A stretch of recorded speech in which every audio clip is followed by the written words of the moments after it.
Sailing is one of the most popular ideas for a new skill in RuneScape and has been for a long time. But people have their doubts.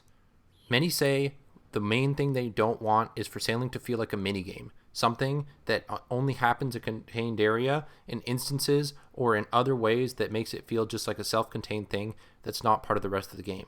But Jagex has a plan to fix all of that. But first, make sure to subscribe to the channel. I need to hit 1K subs so that I feel cool. Okay, let's get into it. So the main thing that they've said is that this area, being the water, this is going to be playable area. Sailing isn't going to happen in an instance. Sailing isn't going to happen in some mini game or in a separate server or anything. Sailing happens right here on the water. You log into the game, you go to a port, you get on a ship, and you just go out there. And, you know, I'm at Port Sarim now. Who knows where I can go? I can go down here. I can visit Apital. Is this Apital? No, this is Temperos Cove. I can visit Temperos. I can fly out there. I can go over on Apital. I can explore the wider ocean, meeting new things along the way. Now, the main question is, like, how could this work from an XP standpoint?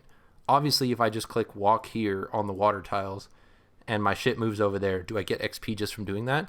I don't think so. So here's what I think. I think when you set out on a voyage, that's going to be basically your goal to get XP. You're like, I'm going to go from here, and I'm going to go to Temperos, let's say, and I'm going to get some XP for going from here to there. Now, is it just the same as running there on the ship? No. I think that the way that it should work is 2 steps, or let's say 2 big steps. Step number 1 is getting your ship ready.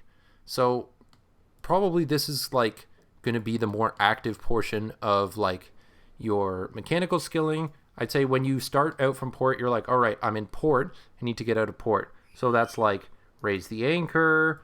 That's like trim the sails. That's like, you know, roll up the nets, whatever you got to do, and like pull back the cannons, like whatever.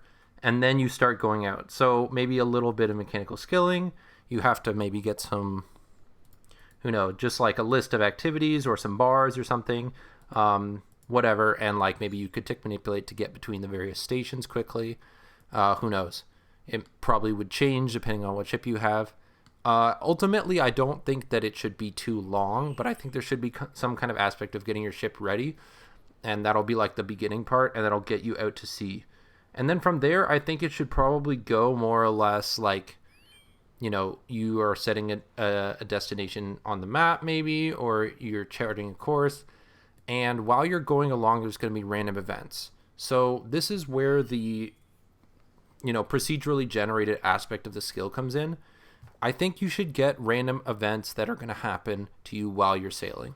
So this is where the, you know, opportunities for side expansions like deep sea fishing might come in, or a hunter expansion. Literally anything that you could do out on the sea could happen as one of these events while you're sailing. And basically the goal in my mind is like each of the events gives a multiplier to the amount of XP that you're going to receive at the end of your voyage.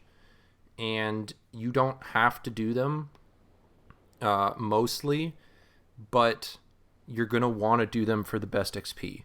And, you know, maybe there's like some kind of meta that evolves where, like, for example, like the fishing events are quite good for XP, and then the agility events, let's say, where you kind of have to like, you know, dodge some rocks or dodge some flying fish or something, like that's not very good. It just takes a bit too long and it's not optimal.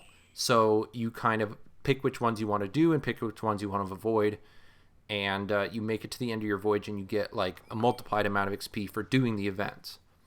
Now, obviously, like if it's a fishing event, like I think that those should probably require some kind of fishing level. But I don't think they should give fishing XP, or at least not a lot.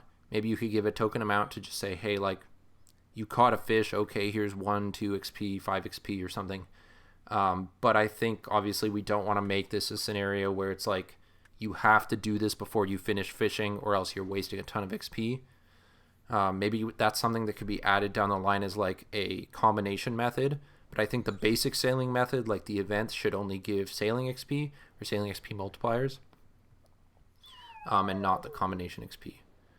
Now, I think that this is a good base for the way to train the skill. And obviously, like, it's going to be complicated because, like, your events will only appear to you, whereas other people's events will only appear to them, and you're all going to be out there in these ships. I think the ships should probably shrink once you get out of port. So obviously this ship is like, who knows how many tiles long, like probably like 10 tiles long and like 3 tiles wide. Like that's pretty long. And that's not even counting like the mast at the front. I think the ship should probably shrink a bit. They should still be able to look good, but they should shrink to maybe 3x3 type thing once you've done the getting out of port, getting ready type thing. And then maybe you could just control your own ship as like you would a normal human. And I think all other ships when they're out there like should probably be semi-transparent if possible. So like obviously like you're going like here, there, but like another ship is under you, it wouldn't like block you and it wouldn't get too visually noisy.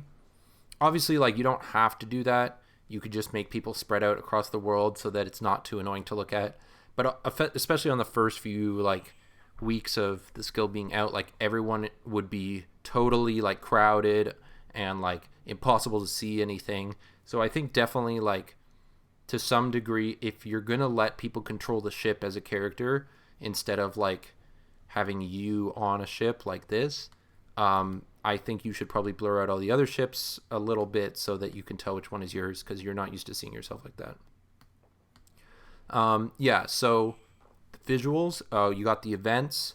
I think later down the line it would be a great opportunity to like expand the events into something that really like makes your voyages unique. So for example, like if I'm just going on a default voyage from like here, Port Sarum to like Temporos, let's say, like there's not that much in between here. There's just Tutorial Island, maybe some mud skippers or something. But that's not a super huge journey. If I wanted to expand this and be like, okay, let's go from the Isle of Souls and let's go all the way over to like Port Piscarilius, like up here. Like that is a huge journey. And that is something where like you could expect to see like a ton of different stuff. And, you know, maybe like each journey, as you're unlocking new destinations, as you're unlocking new journeys, like you can customize. So like you unlock ports, but it's up to the players to figure out like from which port to which port would tend to give you the best events. And like you could weight it on the back end so that you're like, okay, when you're going from here to here, you're likely to get this selection of events. And when you're going from here to here, you get like a totally different selection of events. So it leads a lot for players to figure out on the back end and like figure out what's a good meta based on which events end up being more favorable or not. And that's always something that you could balance later on in terms of the multiplier that they would give to your XP at the end. The goal in my mind is like to give people a choice between like how long they want to go between breaks. So if you got like maybe shorter voyages that are like 5 minutes, you've got like 15 plus minutes, and then you've got like the hour long. That's kind of mirroring like the way that you can set up all kinds of skilling methods where you're like, oh, you know, every so often you just want to break, or you just want to be like, okay, let's see how much my XP is doing. You can set up your timers. You can obviously just like it's similar to PVM, how like some bosses take 1 minute, some bosses take 5 minutes, and then you have your raids, which are like 20 to 30 minutes or more at the higher scales. So I think it's nice to give people like more options, and generally like make sure that there's space for whatever timeline people want to do it in. Like if you just have 30 minutes, maybe you just do a couple quick voyages and like just do the good events that you see. Obviously, like it would be cool to have some super rare events that give you a huge chunk of XP, or give you some kind of items or boosts in whatever other aspect of the game they want to do. But generally, I think this is a good structure, and I think it's really exciting that we would be out on the open water and not like, you know, just tied to an instance. Obviously, like with the way that I'm talking about various voyages, where like if I'm going from, if I'm choosing a voyage between a start point and an end point, and then like the like going out to sea, getting your ship ready process happens in port, and then you're out here. I think maybe there should probably be like, some freedom of movement, but like more or less like it keeps you in a channel. I don't think it should like direct you automatically. I think it would be nicer to be able to move your own ship, but that's an option too. It could direct you automatically, and then the events come as they come, and then you could just AFK a little bit if you don't want to do the events. Ultimately, I think like it's kind of hard to say like, is this sailing? Like, is this activity sailing? Obviously, like you're out on the open water, you got your ship out of port, and you're navigating to a new location. If you're manually navigating down a path, like, yeah, that's good, and we don't want people to get lost necessarily, so like there's got to be some kind of markers. But ultimately, I think like the variety of events that you would need out on the open water, I think would be good to make sure that it's not just like a giant blue expanse. And obviously they said they wanted to update the water texture to include like all sorts of unique things, so I think this would be a great way to do it. Ultimately, I think sailing has a really good spot in the game, and if it gets in, I really hope that they do something like this, something super interesting with it, that's going to give you a lot of unique ways to train it and unique ways to experience the rest of the game world. If you thought this video was cool, again, please subscribe, like, leave a comment. Check out my other videos. I just dropped one on shamanism. I voted for both sailing and shamanism, with shamanism was my favorite, but it was a hard decision, and I think whichever one gets into the game would be really cool. Until next time, though, that's all I got really to say on sailing, and we'll check back in once the polls are done, so peace.